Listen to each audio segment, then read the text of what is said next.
Y'all want to watch a movie that explains the origins of why black people don't do water?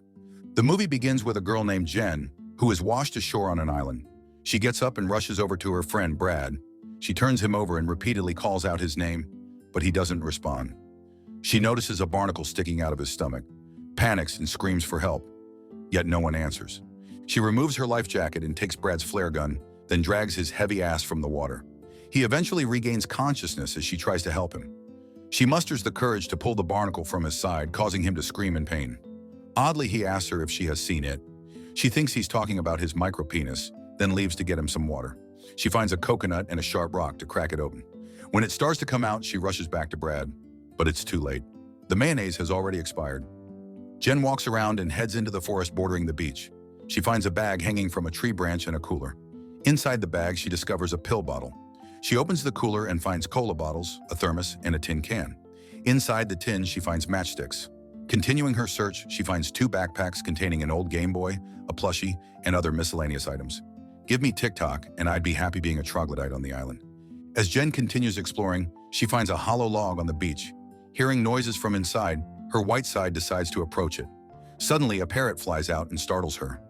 Later, as the sun begins to set, she covers Brad's body with palm leaves and gazes at the beach with a troubled expression. That night, it begins to rain. She wraps herself in her hoodie and tries to sleep under some leaves. The next morning, Jen wakes up and finds fish scattered along the shore. She picks them up one by one until she sees a dead baby shark with deep slashes on its side. Baby shark, do do do. Her sense of unease grows stronger. Jen prepares the fish she collected using makeshift tools crafted from rocks. Though she struggles, she manages to clean the fish for food. She stores them in the cooler and returns to her spot on the beach. There, she opens her backpack with sunglasses, earphones, and a journal inside. The writing on the journal has mostly been washed out by water. She comes across a page with a photo booth strip showing her with a guy wearing a skeleton mask. This makes her pause and stare out at the ocean. Continuing her exploration, Jen discovers a gravesite. She returns to Brad's corpse, and it smells like something fierce. She drags him to a spot where she buries him. That night, she sits by the campfire and eats the food she prepared. The following morning, Jen returns to Brad's grave and is shocked to see that his body is no longer there. She becomes more alert and starts sharpening a stick into a spear. She scans the forest, but sees nothing. Later, she rolls a small log and lights a fire. Sitting with her spear in hand, she eventually falls asleep. She's later startled awake by strange sounds, but soon realizes it's just the firewood crackling. Another day begins, and Jen looks out at sea. She spots objects floating in the water and swims out to retrieve them. She finds a luggage bag and an ice bucket. Surveying the area, she dives beneath the surface and discovers a massive sinkhole below. Deep, dark, and terrifying, like my butthole. She returns to shore with the luggage, and upon opening it, she finds clothes but is disappointed to discover nothing more. Night falls once again, and Jen sits by the campfire. She opens the box of matchsticks and notices a hidden compartment inside containing Polaroid photos. Suddenly, she hears the sound of an airplane overhead. She rushes to shoot a flare into the sky, hoping to signal for help. As the flare descends into the sea, she sees the silhouette of a monstrous figure out on the water. Panicking, she runs into the forest, spear in hand, and hides under thick foliage. The monster walks past her, making eerie, alien-like sounds.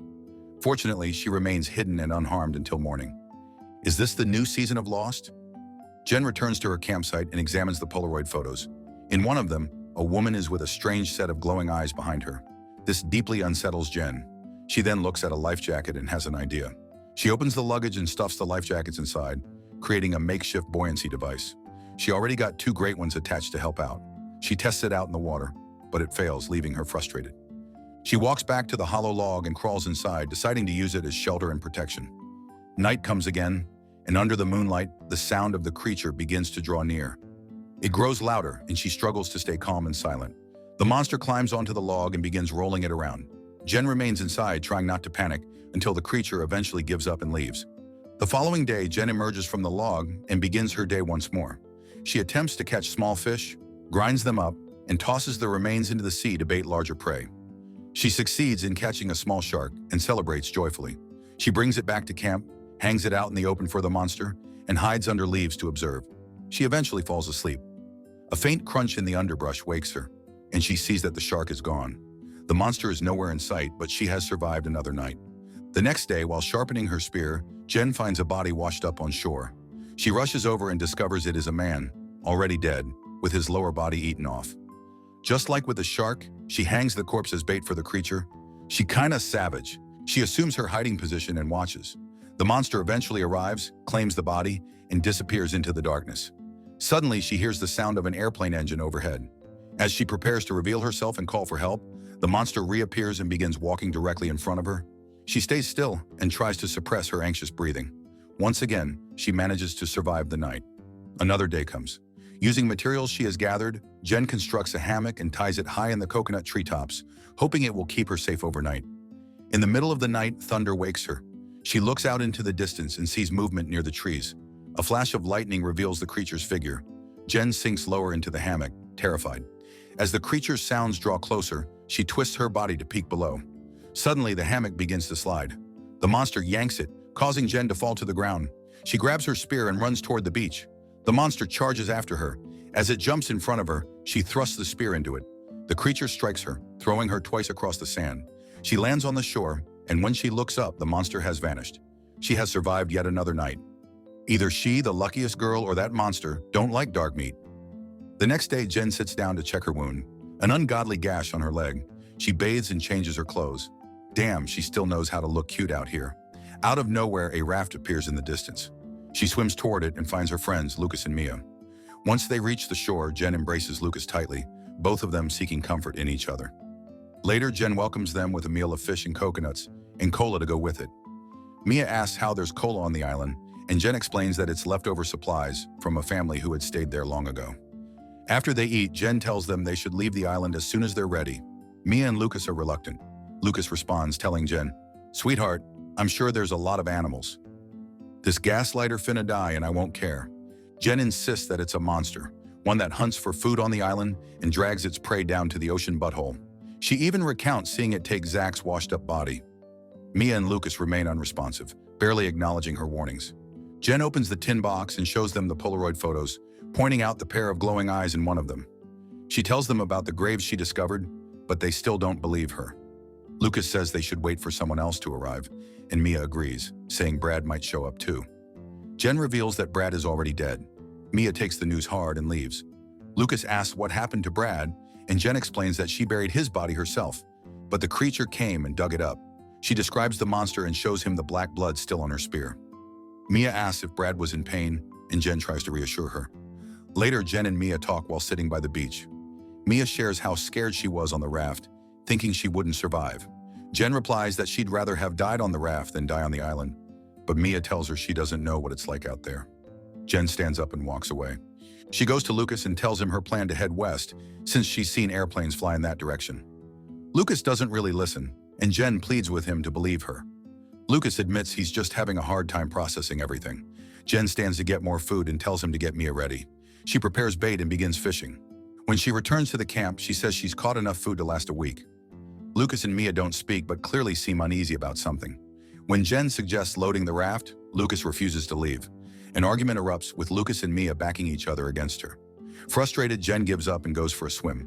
As she watches Lucas and Mia walking along the shore, she suddenly gets an idea. She heads back to camp, gathers the supplies, and secretly loads them onto the raft. She pushes the raft into the water. Lucas and Mia see her and rush after her. Jen jumps onto the raft, but Lucas grabs her from behind. Mia joins in, grabbing Jen's leg, but Jen kicks her in the face. She needed that. Bless her heart. Jen and Lucas continue to struggle until Mia smacks Jen in the head with a paddle, knocking her unconscious. Jen wakes up tied to a coconut tree. Mia apologizes, but Jen demands to be untied. Instead, Mia starts trauma dumping about Jen's recurring untrustworthiness, making it all about herself. Lucas returns, saying he saw nothing, but Jen insists the monster comes from the sea. They argue, and Mia walks away to give them space. Jen pleads with Lucas to untie her, but he lectures her instead, blaming her negativity for their situation. The fugly man demeans her, saying she got nothing left to go back to. As Mia walks along the shore, she finds shredded fish. Then the creature appears and attacks. She screams. Lucas rushes over and hits the monster with firewood, but it knocks him back and drags Mia into the ocean. Jen pulls Lucas away from the shore. The next day, Lucas is too chicken shit to leave the tree. Jen reassures him it's safe in daylight. They fish, cook, and Jen heads to an old camp to look for supplies. She takes the pill bottle from the bag and quietly says goodbye to the forest. They launch the raft, hoping to escape. But as they paddle, the monster resurfaces. It punches through the raft, but Jen kicks it back, and Lucas shoots it with the flare gun. Just as things calm down, the monster drags Jen underwater. She stabs it with a Swiss knife and escapes, but it grabs Lucas instead, dragging him down. Yes, drag that ugly man down. Jen crawls back to shore alone and revives the fire. She journals her experience and prepares a trap for the creature. That night, the monster approaches the camp and finds a pile of shredded fish for bait. Suddenly, fire spreads around camp, and the monster is surrounded by flames. Jen stabs it with the spear, runs, and then attacks again using bones as weapons. Wounded, the creature chases her to the beach. In a final standoff, Jen gets ready with her spear in hand, but the creature collapses. Jen finishes it off still, piercing it with the spear.